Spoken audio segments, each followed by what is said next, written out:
Greetings and hello. Intactivists have long talked about what methods to use to stop circumcision, but have actually barely done anything. If there is any change, it is small, and the circumcision rate has remained around the same 75% as back in 2012, when the movement became organized. This is because intactivists want to lick the public's feet. This does not result in any positive action toward reducing the rate at which boys are tortured and mutilated. It is only surface level, where the impact is not high enough for people to actually take it seriously. This leads to intactivists doing more of the same failing techniques, where they report results in the cohort they are in, due to confirmation bias. This leads to an overly optimistic attitude that the situation will sort itself out, not unlike the other copes like go woke, go broke. In actuality, the vast majority of intactivists are gynocentric, which makes them ineffective from the start. They focus on appeasing women and mothers, who are man-haters, instead of genuinely treating this as a serious issue and fighting against this hideous assault on male sexuality. But one example stands out as being very effective as a form of protest. Just a few days ago on September 25, 2023, the musician Pink held a concert in San Antonio. Now, Pink is a notorious pro-circumcision celebrity and has called people who rightfully oppose the practice disgusting. She also has a son, who she is known to have cut. Overall, a terrible child abuser excuse for a mother and human being who deserves to be in prison, along with other child molesters.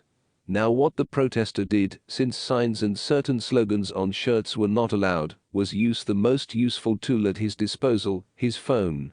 This brave hero held up his phone with a message that read, "Circumcision cruel and harmful."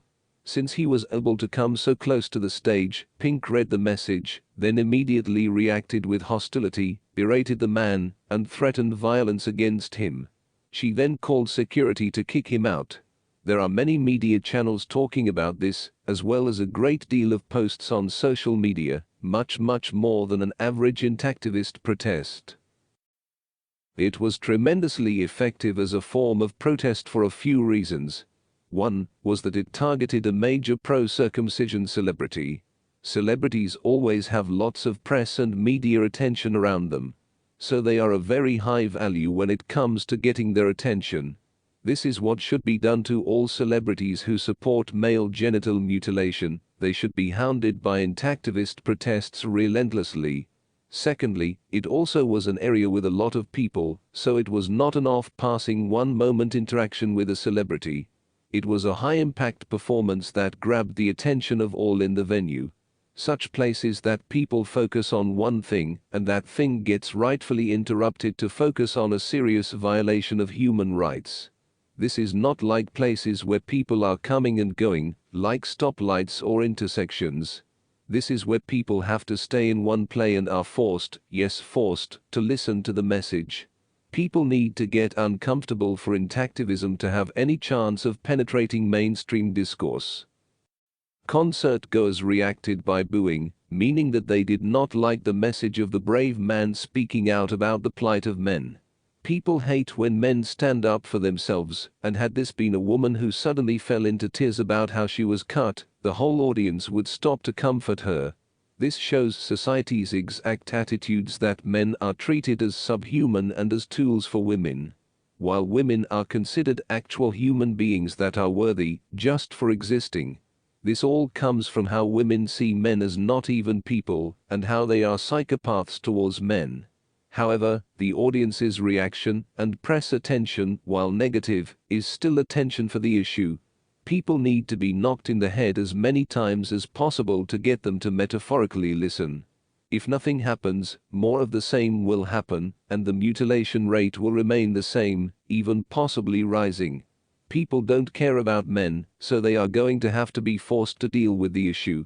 Society's cultural centers are going to have to be punished. This includes the media and audiences, as in this example, until they are directly forced to listen because they won't naturally care about men. People don't care about children, that includes male children especially. They have to be forced by the law in order to treat them with dignity. It is a simple truth that women are always placed above everyone else, including children. People are there to privilege and pamper women. And whatever women want, even if it includes harming children for their social dominance, they get. Women's privilege is universal and they will do anything to retain it. Include laughing and booing at men who denounce the mutilation of infant male genitals. This is how sadistic women are toward men. They even target baby boys to abuse, and call men full of compassion names, and threaten violence against them. Note, it is always the mothers who have the say in whether or not to mutilate the genitals of their child. Derailers who have planted themselves in the Intactivist movement say that protesting like this is a bad thing. They say this due to, again, wanting to appease women because they are gynocentric lapdogs themselves. Women do not like their treatment of men being exposed, so they will do anything to attack men and flip the narrative. No matter how much Intactivism panders, it will get nowhere because it will still cater to women. In order for Intactivism to truly be effective, it needs to leap up and actually start disrupting events with pro-circumcision celebrities. The ultimate thing that women dread is men having freedom and gaining back their rights. Therefore, women will not be able to exert social dominance over men any longer. The same thing applies to Intactivism. If society is pandered to, nothing will get done.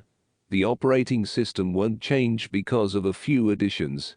It needs a totally new paradigm to function, such as with Intactivism. This includes kicking out such invaders who want to stop Intactivism from propagating anywhere possible. If more Intactivists were brave enough to protest in areas that generate massive media attention and upfront continuously, the public would start to have to deal with the issue if they wanted the protests to stop. This brave man is a hero who should set the standard for all other Intactivists, unlike the pathetic derailers who still want boys' genitals to be mutilated for their own egotistical purposes. Intactivists need to be ruthless about calling child abuse what it is, and pandering to feminism is only going to backfire. For Intactivism to be really effective, it has to be relentless and pro-male.